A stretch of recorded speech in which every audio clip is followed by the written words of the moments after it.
My Stirling single, part 55. A second coat of paint on the tender buffer beam, cleaning up the cab with Scotch-Brite and blanking off the threaded window openings using some pieces of cardboard, painting the cab with etch primer and mounting the engine on 4 rolling road units. This is the second coat of paint on the tender buffer beam, and as you can see it's a lot better, but it's still a bit patchy. I masked off the brass part, and it's a good job because on the masking tape there's some evidence of paint.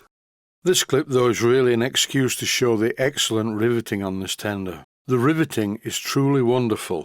Here's a shot of the other side of the buffer beam, and as you can see I do have a drip from one of the bolts on the top right hand corner. Once the paint has thoroughly hardened, I will rub this area down, but not yet. The paint is still soft and I'm actually scraping off a drip with my screwdriver near to where the tow hook fits. However, for the part of the tender that pulls the passengers, I think it needs something stronger than just a tow hook. Once again, here's the paint I've been using, Phoenix Precision Paints Buffer Beam Red. This is great paint to use. You paint it on the part, and as it dries it spreads out, and eventually you get a really good finish. This is only coat number 2 as I've just mentioned. I will be giving it a third coat. And I think 3 coats should be sufficient to thoroughly cover the area and make it look red and not patchy red. I could have sprayed this buffer beam, but I do prefer the brush finish. But I will be spraying the cab. Before I do that though, I need to blank off these areas. They're a bit like lens fittings on a camera. Both of them are threaded to take some securing rings for the glass, or in the case of this engine, I think it's some sort of plastic material. These threaded parts are made as separate units and soft soldered onto the front of the cab. I need to mask these off so that the paint doesn't get on the threads, and the simplest way to do this is just to cut cardboard discs and then just press them into the holes to cover the threads. Here's one of the discs. I made 2 of them and here they are pressed into the windows. Brass is a very difficult metal to successfully paint. You must always key the metal as good as you can. Here I'm using some emery cloth to scratch the entire surface of the cab inside and out and along the edges. This took a while, but it will be worth it. Here I am now in the outer part of the workshop, and I've been vigorously shaking this rattle can to mix up the paint inside for about 3 minutes. I've placed the cab upside down on a plastic tub. I need to be careful I don't get any runs or sags on this part because it will be very noticeable. But I do need to apply slightly more paint than normal. I'll stop the video and you'll see why. At each side of the cab a piece has been soldered in because originally this cab was made in the style of a later Stirling single cab.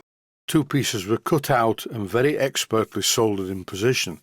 I need to make sure that the joint between the 2 pieces of metal and the solder is invisible, and in order to do this, that's why I'm spraying slightly more paint. You shouldn't really do this with etching primer, but this acrylic stuff seems to like being built up, and once it's been rubbed down it really does give an excellent finish. I wait until the paint tacks off slightly before rotating the part. Then I start to apply the second coat from exactly the same place on the cab where I started the job. My painting skills are not very good really, and I don't know why I usually get quite a good result. My general rule is if it feels right then it is right, and if it looks right it's also right. This is the stuff I've been using as usual from a company called Autopaint Northern Self-Etch Primer. Time to go into my workshop that's built onto the kitchen, while the paint on the cab is drying in the outer part of the main workshop. Here are 4 rolling road units from a company called CMD Engineering. Their website address though isn't CMD Engineering. I've put it on screen to avoid confusion.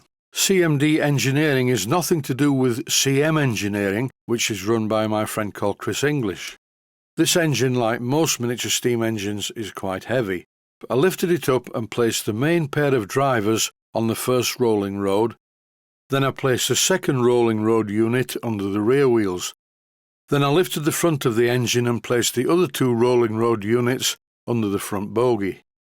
There is a problem though. The rear wheel is not contacting the rolling road, and that is because the boiler is empty.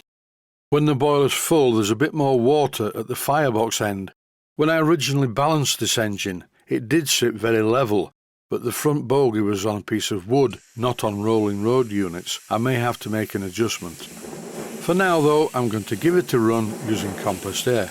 This is with the drain cocks open. When I close them, it runs very differently.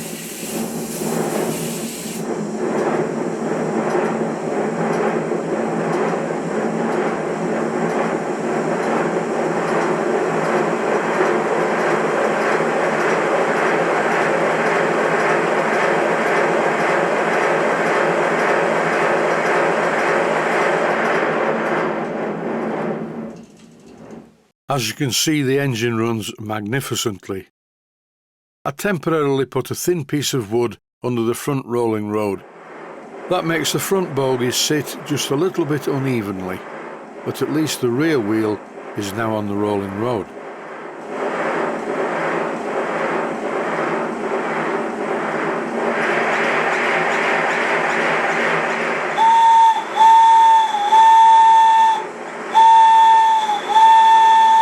Time for a bit of slow motion. I must say that the whistle does sound really good. It's a special that I made. I showed in detail how I made it in an earlier episode of this series. Time to run the engine at warp speed just to make sure nothing drops off.